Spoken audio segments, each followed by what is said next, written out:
Pasca meledaknya satu unit kapal Jukung Bintang Kejora di perairan Sungai Musi beberapa waktu lalu, yang menewaskan satu orang nahkoda, 2 kritis, 1 hilang. Kini tim Basarnas menemukan 1 jenazah kembali. Seorang awak kapal Bintang Kejora Endut 25 tahun warga jalur 13 Kabupaten Banyuasin, Sumatera Selatan yang sempat hilang kini berhasil ditemukan tim Basarnas Sumsel dengan kondisi tewas terapung di sungai. Korban ditemukan tim Basarnas tak jauh dari lokasi ledakan kapal yang berada di kawasan perairan Sungai Musi, Kelurahan 3-4 Ulu, Palembang. Jenazah korban kini telah berhasil dievakuasi petugas dan dibawa ke kamar jenazah Rumah Sakit Bayangkara Polda Sumsel. Tewasnya seorang awak kapal Bintang Kejora tersebut pasca terjadinya ledakan hebat kapal Jukung pembawa bahan bakar minyak Pertalite di Sungai Musi 2 hari lalu.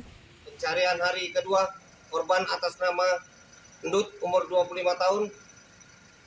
Tadi pagi jam 10.30 korban ketemu dalam keadaan meninggal.